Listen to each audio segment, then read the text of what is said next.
के फपोले जल उठे सीने के दाग से, इस घर को आग लग गई घर के चराग से। हाँ, कुछ लगा ही नहीं दीन के लिए, जिनका लगा ना उनसे पूछ दीन कैसे मिला है, ये उम्मत कैसे बनी है। उस घर का चश्म चराग बैठा है। हमारे घर के एक बच्चे का एक्सीडेंट हो जाए ना, खुदा की कसम पूरे घर की 8 दिन की भूख चली जाती है। सलाम करता हूँ करबला वालों के सब्र पे, जहां एक नहीं 72 लाशें सामने पड़ी थी, लेकिन ज़ैनब तेरी जुर्रत और तेरी हिम्मत को सलाम।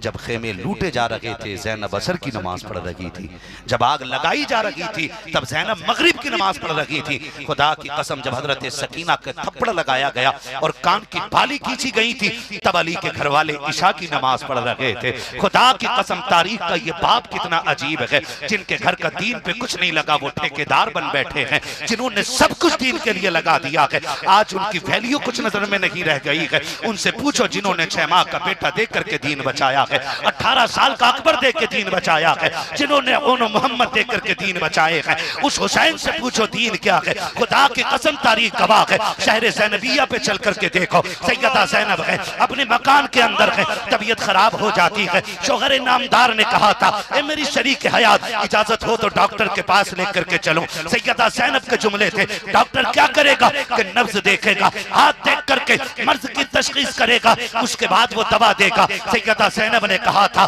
मेरे सरताज फिर तो मुझे रहने दिया जाए। कहा किस लिए? कहा मैं फातिमा ज़हरा की बेटी हूँ, मैंने पर्दा अपनी माँ से सीखा है, मुझे डॉक्टर के पास जाने की जरूरत नहीं है। आपके शोहर ने कहा था ए मेरी शरीक हयात बात यह है कि डॉक्टर के पास जाने की तुम्हारे नाना के दीन ने इजाजत दी है, डॉक्टर को जाकर के बेटियां हाथ दिखा सकती है। क्या ये बात ठीक है? नाना का दीन बेटी को डॉक्टर के पास जाने की इजाजत देता है, लेकिन दीन का दूसरा पहलू मैंने करबला में हुसैन से सीखा था। मेरा इमाम जब करबला जा रहा था मैदान में शहादत के लिए, तब मेरा हाथ पकड़ के कहा था ज़ैनब मैं देख रहा हूँ सुबह से शहादतों के नजारे देखे हैं, बेटों की कुर्बानियां दी हैं, भतीजों के कटे जिस्म देखे हैं, लेकिन अब तेरा हुसैन जा रहा है, तू हुसैन को रुखसत कर रही है, लेकिन ज़ैनब ख्याल करना अगर हुसैन के गले पे खंजर चले मेरी ज़ैनब पर्दा न तोड़ देना, अगर बाजू काट दिए जाए तो मुस्तफा की शरीयत न तोड़ देना। अल्लाह अकबर। सैयदा ज़ैनब ने कहा था सुनो मेरे सरताज मैं वकी ज़ैनब हूँ जो खेमे के अंदर थी, हुसैन सजदे में था, खंजर चल रहा था, ज़ैनब ने 72 दे दिए थे, एक चादर नहीं उतरने दी थी। कहा सुनो मैं फातिमा की बेटी हूँ, सबके लिए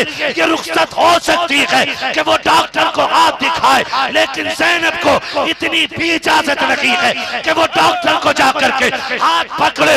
मैं फातिमा की बेटी हूँ, दुनिया को बताऊंगी अगर ज़ैनब का पर्दा ऐसा है तो सोच नबी की फातिमा का पर्दा कैसा है। नाराए तकबीर, नाराए रिसालत, फैज़ाने सैयदुल शुहदा, फैज़ाने मखदूमाए कायनात, फैज़ाने अहले बैत मुस्तफा।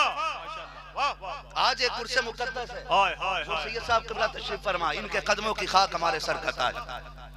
हाँ, मैं एक बात सोचता हूँ, कई बार ना लोग जब सैयदों पे तनकीद करते हैं ना तो मुझे ख्याल आता है कभी कभी नूर भाई, लोग कहते हैं फलां सैयद ऐसा फलां सैयद ऐसा, तो मुझे याद आता हुजूर ने फरमाया क़यामत में सारे रिश्ते टूट जाएंगे सिवाय मेरी नस्ल के। हुजूर फरमाते हैं मेरा और मेरी औलाद का रिश्ता क़यामत में भी बाकी रहेगा, बाकी जबकि सबके रिश्ते टूट जाएंगे। और फिर बंदा जब किसी सैयद पे बात करता है, किसी भी सैयद से, तो फिर मैं एक बात सोचता हूँ यार, मैं सोचता हूँ कि हम चाहे कितने भी सजदे कर लें, कितनी भी तस्बीहें पढ़ लें, रहे तो नौकर के नौकर ही, यहीं तक रसाई है ना, बल्कि उनके दर के नौकर हो जाएं तो ये हमारी किस्मत की महराज है। क्या बात हो महशर में मैं सजदे किए जाऊं, तुम हंस के कहे जाओ दीवाना है दीवाना, है ना, इतना तो करम करना है चश्मे करीम आना, जब जान लबों पर हो तुम सामने आ जाना, है ना, ये हमारी आखिरी ख्वाहिश है, जब जान लबों पर हो तुम सामने आ जाना, ये हमारी आखिरी ख्वाहिश है। अब जरा सोचे मैदानी महशर है, हम तो अपने अमल को भी छुपाए फिर रहे हैं कहीं तोल ना लिए जाएं, क्लियर, तो ये हम तो अमल भी छुपाए फिर रहे हैं कहीं तोल ना लिए जाएं, कहीं गठरी ना तोली जाए, खोल के ना देखा जाए। हमारी नमाजों में कहीं ये शिर्क तो नहीं कि हमने लोगों को दिखाने के लिए पढ़ी है, हमारी इबादतों में ये कहीं दिखावा तो नहीं, हमने लोगों के लिए तस्बीहें पढ़ी, लोगों के लिए सजदे किए, लोगों को दिखाने के लिए हमने सजदे लंबे कर दिए। ऐसी नमाजें क़यामत में मुंह पे मार दी जाएंगी। लेकिन सैयद सादात मुझे लगता है कि अगर ये कितनी भी मुश्किल में होंगे, अगर एक नजर सैयदा कायनात की पड़ गई ना और फातिमा ज़हरा इतना कह दें क्या हुआ मेरे बेटे, तो फिर सारी किताबें बंद कर दी जाएंगी, है ना, फिर सारी किताबें बंद कर दी जाएंगी, फिर बचने ही किधर है। अगर वो कहते क्या बात है मेरे बेटे, कितनी भी गुनाहगार औलाद अगर उनकी है और उन्होंने बेटा कह के आवाज दे दी ना, तो समझ लो फिर दफ्तर तो बंद है ना। क्यों? क्योंकि वो मलिका जन्नत है, वो मलिका जन्नत है, उनके बेटे जन्नत है, जवानों के सरदार हैं, उनके शोहर वलियों के सरदार हैं और उनके बाबा नबियों के सरदार है ना। तो बहुत बड़े लोग हैं। अल्लाह इनके कदमों की खैरात हमें अता करे। खुदा के वास्ते हुजूर का सही दीन हम समझे। आज उम्मत को जो चाहिए वो दो ना। आज जिसे देखो ना अपनी भड़ास निकाल रहा है। मैंने सुना वो पीर लोग जो इनके खिलाफ बोल रहे हैं, मैंने सुनी, वो देखा यार, बताओ क्या गलती कर दी यार। अब बताओ, ये मेंबर इसलिए नहीं होते हैं कि हम अपनी जाते झगड़े यहाँ के निकालें। ये इतने लोग हजारों अगर हमारे सामने बैठे ना, तो ये हमारे झगड़े सुनने के लिए नहीं, हमसे हुजूर का दीन सीखने के लिए बैठे हुए हैं। हम इनको वो दें जिसकी जरूरत है, हम चाहते हैं। खुदा के वास्ते इन जाती झगड़ों से निकल के आओ, हुजूर के दीन पे बात की जाए, आज उम्मत की जरूरत पे बात की जाए। आज कितनी बेटियां सिग्नल पे भीख मांग रही हैं, किसी को दर्द नहीं होता है। आज कितनी बेटियां गुर्बत की वजह से बाप की दहलीज पे बैठी बैठी बूढ़ी हो गई, कोई सोचने को तैयार नहीं। आज हमें यह सोचना पड़ेगा नौजवानों, हमें अपनी कौम को इस दर्द से बाहर कैसे निकालना है, इस दर्द से बाहर कैसे निकालना है। मैं बात कर रहा था भाई से कि यहाँ पे एक ही मस्जिद है। कहा हाँ। मैंने कहा घर कितने का? 150 से ज्यादा। मैंने कहा तुम तो जगह कम पड़ जाती होगी। कहा जगह कम नहीं, खाली रह जाती। मैंने कहा क्यों? कहने लगे 50% से ज्यादा जवान हमारे यहाँ के परदेश काटते हैं। कितनी मेहनत की बात है, घर छोड़ करके, वतन छोड़ करके परदेश में वक्त काटना बड़ा मुश्किल होता है। और आखिर क्यों? अगर सिर्फ एक पेट का सवाल हो ना, जहां तक मैं मानता हूं, अगर एक पेट का सवाल है ना, तो एक पेट तो एक रोटी से भी भर सकता है। बोलो भर जाएगा कि नहीं? क्या पहले बुजुर्गों ने नहीं काटे वक्त? ये सफेद बालों वाले लोग बैठे हैं, ये शायद बता दें कि आज जिस कसरत से रोटी मिलती है ना, इनके बचपन में इस कसरत से रोटी नहीं मिलती थी। न ऐसी सब्जो शादाब खेतियां थी, न इतना पैसा था, लेकिन लोग फिर भी शुक्र के सहारे जीते रहते थे। कोई शिकवा जबान पे नहीं आता था। आज लाखों का मालिक बंदा बना बैठा, फिर भी कह रहा बहुत परेशानी है, दुआ करो। 1.5 लाख का मोबाइल हाथ में, फिर भी कह रहा दुख हूं। बेहतरीन कई लाख मकानों में लगा दिए हैं, लेकिन कह रहा सुकून नहीं है। आखिर क्यों? वो जवान जिनकी जिंदगी अपने शहर की गलियों में गुजरनी थी, उनको परदेश कौन चीज लेकर चली गई? कभी सोचा हमने? आखिर कौन सी भूख है जो हमें अपनों से दूर कर देती है? जिन बच्चों को अपने वालिदैन की नजरों में रहना था, आज वो वालिदैन को देखने के लिए तरसते हैं। सारे ही ऐसे नहीं होते जिन्हें माँ बाप से नफरत हो। 98% जवान को ना कहीं भी रहे माँ बाप की याद सताया करती है। हर वक्त का खाना उसको घर की याद दिलाता है। हम परदेश काटने वाले लोग हैं, और ये सच्ची बात है। आफाक भाई साहब ने कहा कि इनको घर जाना था। वाकई 15 दिन हो गए मुझे घर से निकले हुए, 15 दिन हो गए। मुझे मालूम है बच्चों की क्या ख्वाहिश है, कितनी उनको मेरी याद आती है या मुझे कितनी आती है। मैं 15 दिन के लिए निकला हूं तो मेरा बच्चों के साथ दर्द ऐसा है। फिर वो बाप जो 6-6 महीने वतन लौट के नहीं आती, जिन्होंने साल भर परदेश में काट दिए। आखिर ये कौन सी चीज है जो हमें परदेश लेकर के चली गई? मैं कहूंगा शेख साहब निकलो जुब्बा और दस्तार के झगड़े से, बाहर निकलो हट धर्मी से, आओ उम्मत का जरा दर्द समझते हैं। आखिर एक रोटी के लिए, एक पेट के लिए पर्दा इतना परदेश तो नहीं काट सकता है। पूछो आकर के जवानों से दर्द पूछो, बता तो सही मेरे भाई इतने महीने से परदेश क्यों काट रहा है? तो वो यही जवाब देता है, अभी बहन का रिश्ता किया था, 6 लाख रुपए रिश्ते में दिए हैं, तब भी लड़के वालों के मुंह सीधे नहीं है। 8 लाख रिश्ते में कर चुके हैं, तब भी लड़के वालों के मुंह सीधे नहीं थे। हमें जहेज का इंतजाम करना है। एक जहेज की लानत ने कौम के जवानों को परदेश काटने पे मजबूर कर दिया है, माँ बाप से दूर कर दिया है। मैं तो दर्द सोचता रहता हूँ परदेशियों का। कितने बेटे तो ऐसे हैं जो परदेश से जिंदा वापस नहीं आ पाते, कितने ऐसे हैं जिनको अपनों के जनाजे में असर नहीं हो पाते, कितने ऐसे परदेशी हैं जो अपनों के चेहरे जनाजों को सिर्फ फोन पे देख लिया करते हैं। खुदा का वास्ता दे के कहता हूँ, ओ लोगों अपनी शादियों के खर्चे घटा दो, ये डिमांडें खत्म कर दो,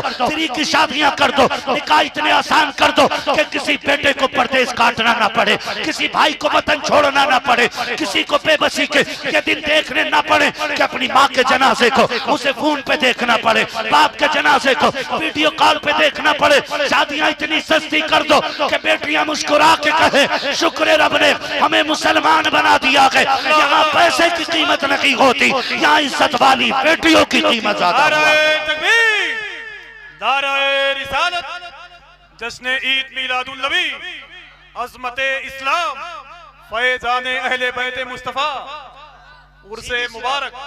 सीधी सी बात है, उम्मत के मामला ढोलक से हल नहीं होंगे, हाय हाय हाय हाय, उम्मत के मामला तमाशों से हल नहीं होंगे। उम्मत के मामलात हल तब होंगे जब हम इनके हल पे बैठ करके गौर करेंगे। इसका क्या मतलब है यार, 4 लोग लेके मैं चल दिया, 4 लोग लेके ये चल दिए, 4 लोग लेके हजरत चल दिए, 4 लोग लेके सैयद साहब चल दिए। बताओ कोई ताकत रह गई 4 की? अगर ये चारों जो 4 जगह हैं तो 4 चौक, पढ़े लिखे लोग हैं माशाल्लाह, 4 चौक 16, तो फिर एक जगह कितने लोग हो गए? 4 ज्यादा होते हैं कि 16? बोलो, सारे 4 ज्यादा होते हैं कि 16? तो इत्तेफाक में जिंदगी है कि इख्तिलाफ? बोलो हैं? निफाक? अच्छा इत्तेफाक में जिंदगी है ना। अपनी सफों में इत्तेफाक पैदा करो, अपनी सफों में इत्तेफाक पैदा करो। मामला मुझे कभी कभी हैरत होती है, मैं सोचता हूँ अल्लाह का शुक्र है मुझे पीर ताजुल शरिया जैसा मिला है। मैं अल्लाह का शुक्र है मैंने किसी झाड़ू पीर लोटे पीर का दामन नहीं थामा, मैंने उस पीर का दामन थामा है जिसने इल्म के मामले में अजहर जैसी यूनिवर्सिटी को 1 नंबर पे आकर के ये बताया था कि हिंदुस्तान में भी बरेली वाले 1 नंबर पे रहते हैं और मिस्र में आ जाएं तब भी बरेली वाले 1 नंबर पे रहा करते हैं। 40,000 स्टूडेंट में जो 1 नंबर पे आया हो ना इल्म में, उसी जात को अख्तर रजा कहा जाता है, उसी जात को ताजुल शरिया कहा जाता है। अल्लाह का शुक्र है मैंने उनका दामन थामा। लेकिन उन्होंने पूरी जिंदगी कभी किसी को किसी के खिलाफ खड़ा नहीं किया। आज जो उनके विसाल के बाद कूदे फिर रहे हैं ना, अगर मेरा मुर्शिद एक बार नाम लेके कह देता ना कि इसकी तरफ नहीं जाना तो लोग थूकना भी पसंद नहीं करते। जो आज पीर बने घूम रहे, जो पीर बने घूम रहे, हमने उस शख्स का दामन थामा है और उसने पूरी जिंदगी हुजूर के दीन का दर्द सीने में रखा है। हुजूर के मैंने खुद देखा भाई, मैंने खुद देखा। लोग आके कहते थे हजरत फलां शख्स ने आपको ऐसा कहा, ऐसा कहा, आप कुछ कह दें, आप कहते थे मैं क्या कहूं, तो आप एक तहरीर ही लिख दे उसके खिलाफ। तो मुस्कुरा के कहते थे हम वो लोग हैं जब कलम उठाते हैं तो मुस्तफा की अजमत लिखने के लिए कलम उठाते हैं, और रह गई दुश्मनी की बात तो हम अपने दुश्मनों पे नजर नहीं रखते, हम तो मोहम्मद अरबी के दुश्मनों पे नजर रखा करते हैं। ये उनकी जिंदगी का मामला था। और आज धनिया पीर लोटा पीर कोई औकात नहीं, और उम्मत में फिरके फैला के खड़े कर दिए।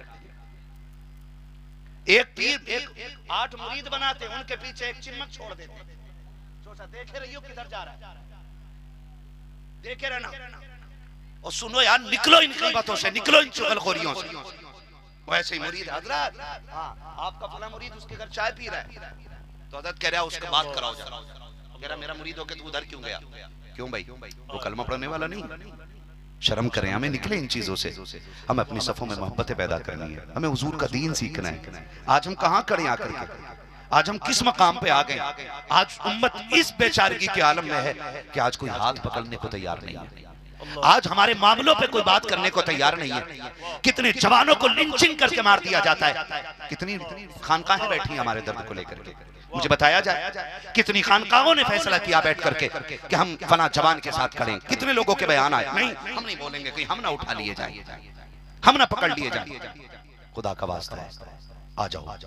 आज उम्मत बहुत अजीब कंडीशन में आ गई। आज इसको सही रहनुमा की तलाश है, आज इसको सही कायद की तलाश है। अगर आप हमारे कायद पे इत्तेफाक नहीं करते तो आप अपनी कायदाना फिक्र हमारे सामने रखें। अगर लगेगा कि आप क़यादत के लायक हो तो हम आपको कायद मान लेंगे, और अगर नहीं होना, अगर तुम चिलगुड्डे हो तो फिर मुंह बंद रखो। उम्मत को फिरके में तबाही में मत डालो, अलग अलग मुरीदों की सब खड़ा करके तुम उम्मत में तकसीम पैदा ना करो। समझ रही मेरी बात? आपसे भी मेरी इतनी दूर है। कभी कभी दुख होता है, कभी कभी तकलीफ होती है, बात हुजूर की आ जाए तो कुछ नहीं, बात झोला छाप पीर की अगर आ गई तो कपड़े फाड़ के दे दे। कायनात में सबसे बड़े पीर को मोहम्मद रसूलुल्लाह कहा जाता है। उनसे बड़ा पीर कोई है कि नहीं? मेरा इमाम तो कहता वो जो न थे तो कुछ न था, वो जो ना हो तो कुछ ना हो। जान है वो जहान की, जान है तो जान है तो। आज ये तो आपका मोहल्ला बड़ा मजबूत है, कमजोर हमारा वाला भी नहीं है। आपको भी याद है ना आला हज़रत का शेर, वो जो न थे तो, वो जो न थे तो, वो जो न हो तो, जान है वो जहान की। क्या बात है, जान है तो जहान है। सारी सलामत रहे, अल्लाह सलामत रखे सबको। तवज्जो है ना? तो हमें अपनी नजर मुस्तफा जाने रहमत की रजा पे रखनी है। हमें पीर भी वो चाहिए जो हुजूर से जोड़ दे। किससे जोड़ दे? सारे बोलो यार। हुजूर से जोड़ दे। हमें पीर वो चाहिए जो मुस्तफा के दर तक ले जाए, वो नहीं जो हाथ पकड़ के बैंक तक ले जाए, वो जो मदीने तक ले जाए। तवज्जो है सारे लोगों की। और थोड़ा सा ख्याल किया करें हम लोग भी, जब इजहार की बात आया करें ना तो ये बताया करें कि जितना इश्क हम हुजूर से करते हैं उतना इश्क हम किसी से नहीं करते, है ना? जितना इश्क हम हुजूर से करते हैं उतना इश्क हम किसी से नहीं करते। मेरे सामने नौजवान बैठे हैं, अल्लाह आपको सलामत रखे। कितने लोग इस बस्ती के, जरा हाथ उठा के बता देंगे, इस बस्ती के कितने लोग हैं यहाँ के? सुभान अल्लाह, अल्लाह सलामत रखे। बहुत कम लोग इस बस्ती के, 150 घर हैं। हो सकता है उधर चाय पी रहे होंगे क्योंकि उनके गांव का मेला लगा है। मेला भी बड़ी चीज है, मुश्किल में लगता है। तकरीरें तो सुनते ही रहेंगे मोबाइल में। अल्लाह आपको सलामत रखे। खुश है ना सारे? नाराज तो नहीं बैठा कोई? और नाराज भी हो तो क्या बिगाड़ेगा मेरा? मेरा तो उसूल है ना, मैं आईना हूं दिखाऊंगा दाग चेहरे के, जिसे खराब लगे सामने से हट जाए। ना चापलूसी करनी है ना चमचागिरी करनी है। जो बात हो ना खुल के होनी चाहिए। दो रंगी छोड़ दे एक रंग हो जा, सरासर मोम हो जा या सरासर संग हो जाओ। या तो मोम हो जाओ या संग हो जाओ। ये दोनों चीजों में लिपड़ा चिपड़ी अच्छी नहीं। इसी को हम सुले कुल्लियत कहते हैं। और इसी सुले कुल्लियत को मिटाने के लिए रब ने अख्तर रजा को पैदा फरमाया था। अख्तर रजा मजार में है, लेकिन फिक्र आज हर सुन्नी के सीने में जगमगा रही है। यहाँ पे है ही नहीं तो रंगीपन। यहाँ तो एक नंबर वाले सुन्नी मुसलमान, एक नंबर वाले ना। एक नारा मैं लगा लूं, जवाब मिलेगा। इश्क मोहब्बत, इश्क मोहब्बत। क्या बात है। मेरा भाई ना एक नारा लगा रहा था, इधर से जवान था, वो कह रहा था प्यार मोहब्बत, प्यार मोहब्बत। बड़ो कम बोले लोग यार, प्यार मोहब्बत, प्यार मोहब्बत।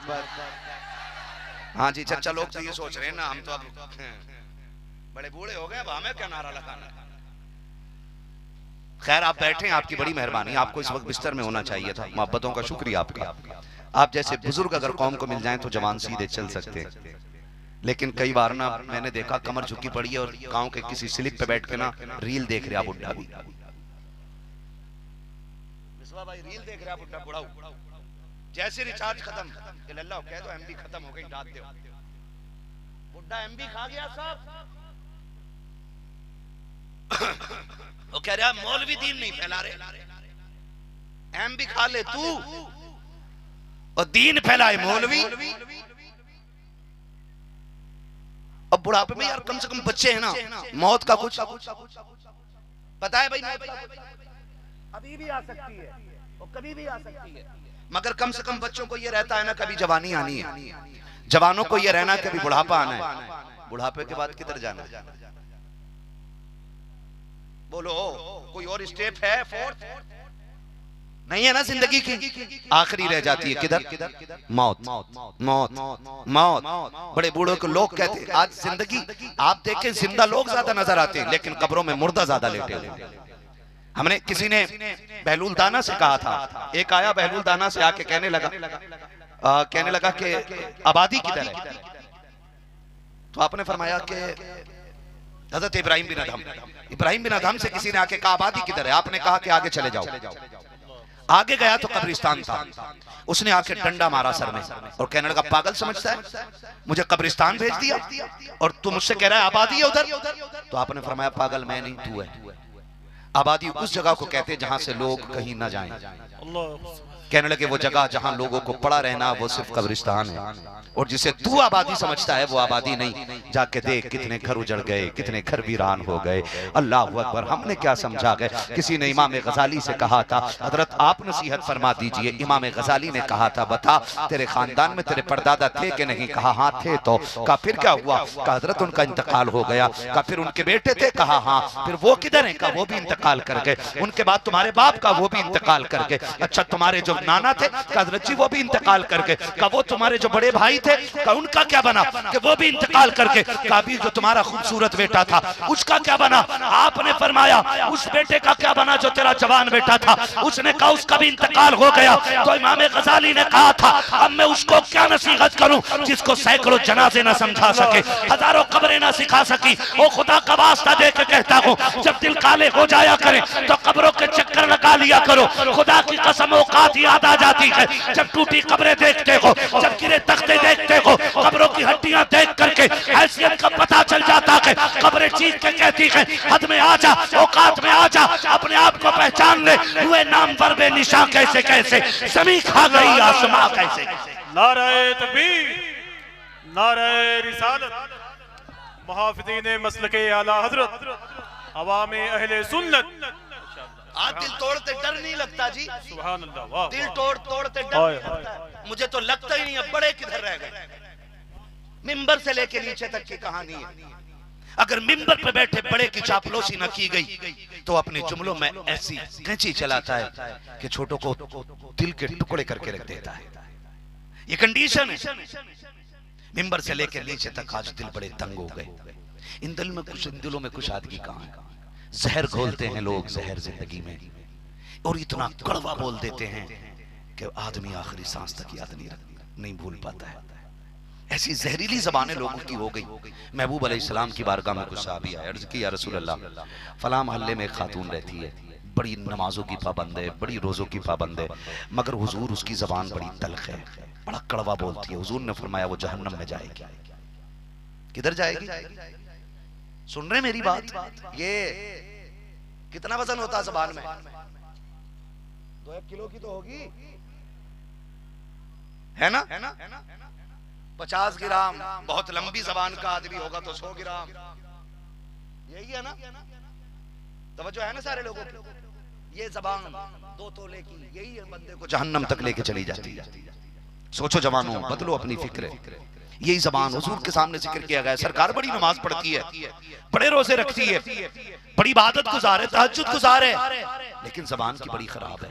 हुजूर पूरा मोहल्ला उसकी जबान से परेशान रहता है। हुजूर ने फरमाया वो जहन्नम में जाएगी।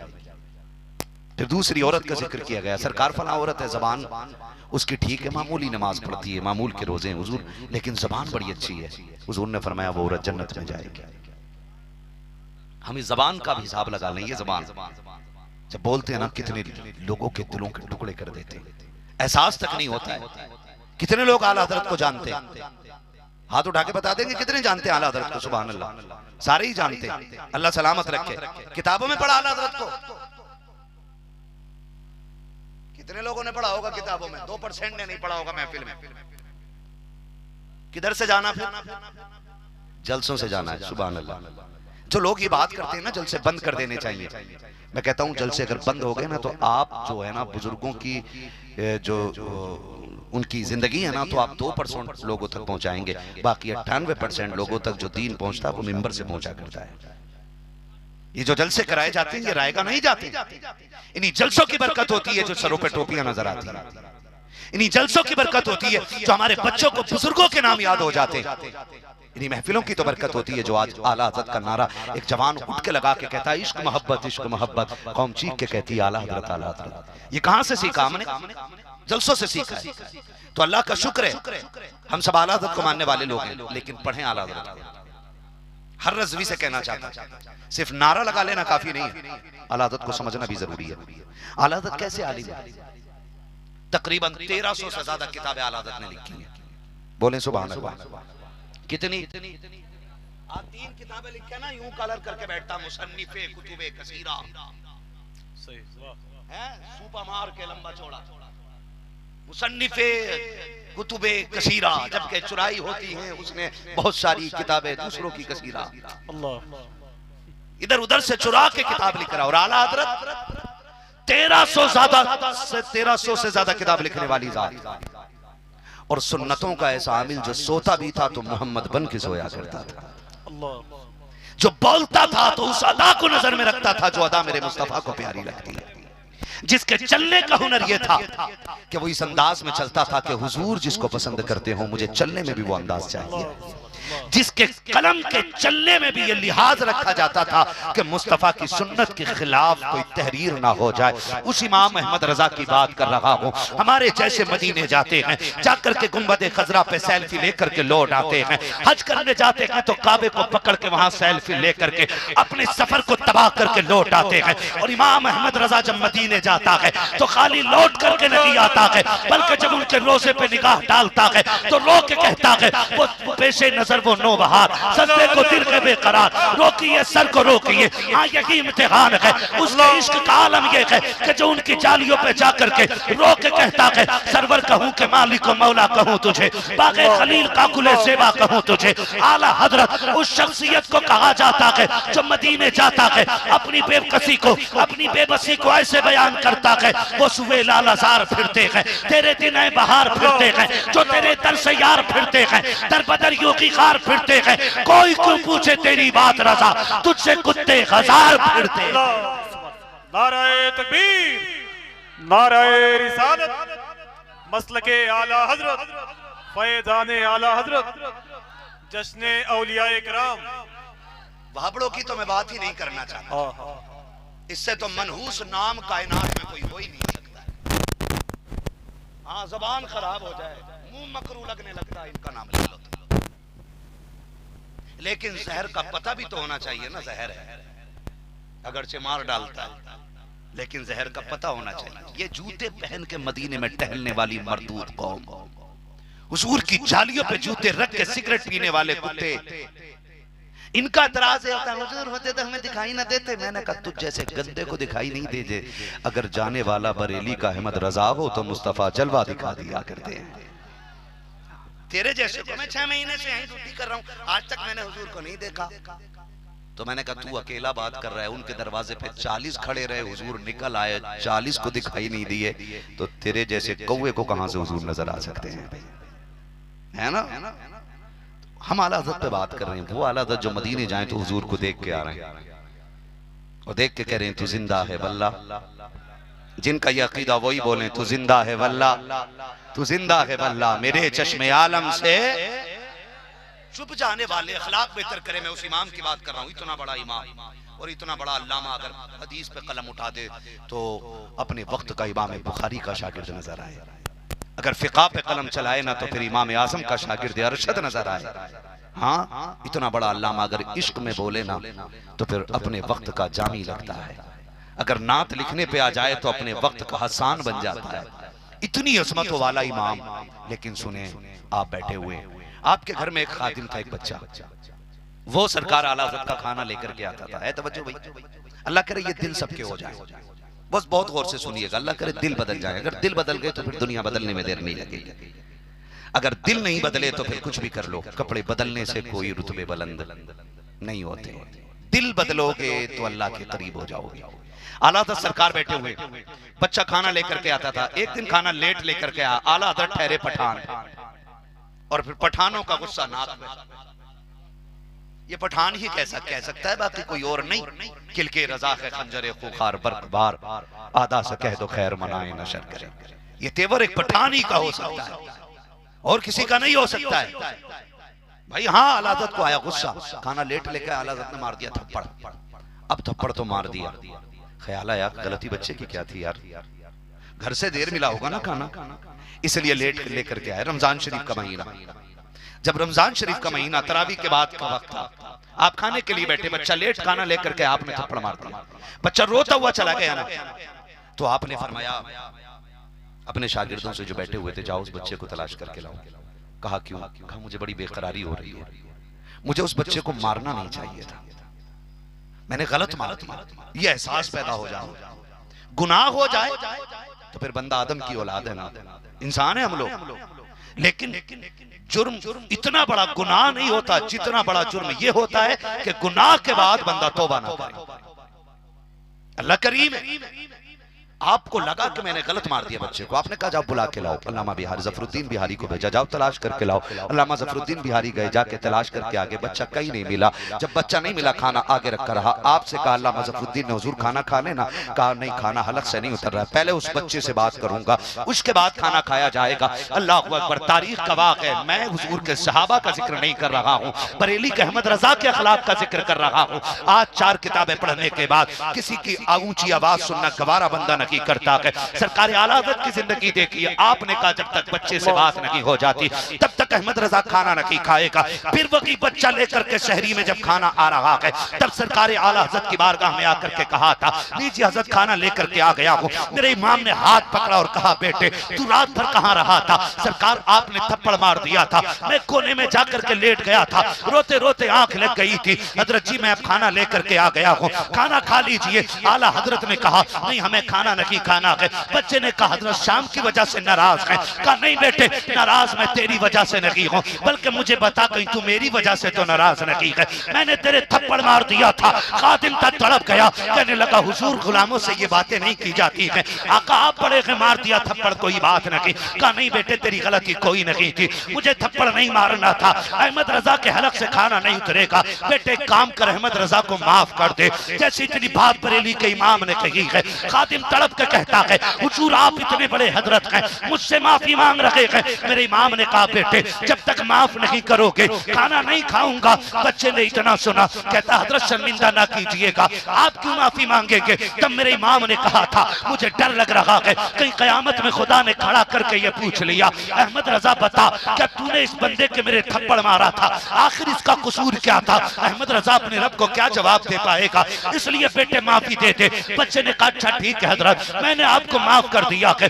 आला हजरत फिर गर्दन झुकाए बैठे हैं। कहा तो खाना खा लीजिए। कहा नहीं बेटे अभी माफी मुकम्मल नहीं हुई है। कहा फिर मेरे इमाम ने घुटने जमीन पे रखे हैं और बच्चे के आगे घुटनों के बल बैठ के कहा था बेटे आ जैसे मैंने तेरे थप्पड़ मारा है वैसे तू मेरे थप्पड़ मार ले। उसकी चीख निकल जाती है। सरकार इतने उलमा का उस्ताद हो, अपने वक्त का आला हजरत हो, बड़े बड़े फुकहा जिसके कदमों में आके बैठा करते हो, वो आज थप्पड़ की बात कर रहा है। हुजूर हिम्मत नहीं हो रही है इतने बड़े आलिम के मुंह पे मैं थप्पड़ मारूं, मेरी हैसियत क्या है? सरकार आला हजरत ने रो के कहा था बेटे दुनिया की शर्मिंदगी आखिरत की शर्मिंदगी के मुकाबले में कुछ भी नहीं है। आज बेटे अहमद रजा को मार ले ताकि कयामत में अहमद रजा को मुस्तफा के सामने शर्मिंदा ना होना पड़े। बच्चा तड़प जाता है, रो के कहता हुजूर मेरी जुर्रत नहीं है। मेरे इमाम ने हाथ पकड़ा, अपने मुंह पे उतनी ही जोर से बच्चे के मुंह हाथ से थप्पड़ लगवाया जितनी जोर से आपने मारा था और दुनिया को बता दिया लोगों अहमद रजा सिर्फ चादरें चढ़वाने नहीं आया बल्कि मुस्तफा की शरीयत को घर घर में पहुंचाने के लिए। नारे तकबीर।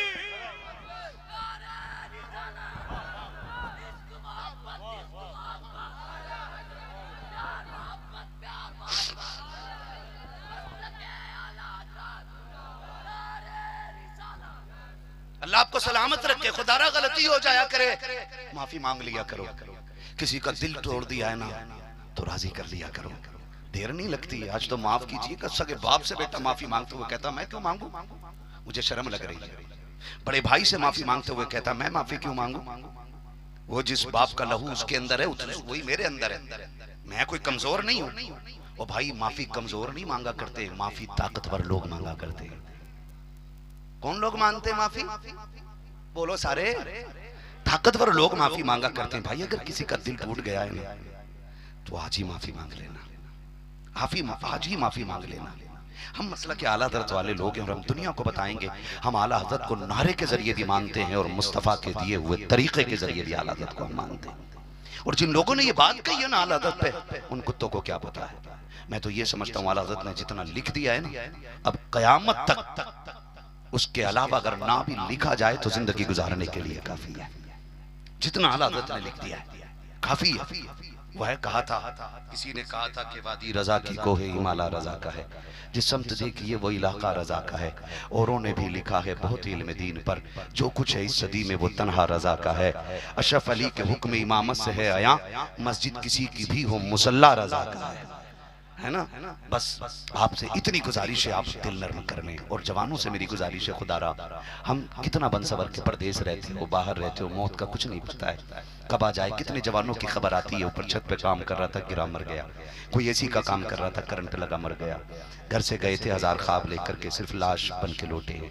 नहीं पता यार हमारी भी जिंदगी रहे ना रहे। खुदा के वास्ते कम से कम इतना कर लें कि अपने चेहरे ऐसे बना लें जैसे चेहरे हुजूर को पसंद आते हैं, है ना। मैं तो बुजुर्गों को देख रहा हूँ, बाल सफेद हो गए लेकिन चेहरों पे दाढ़ियां नहीं है।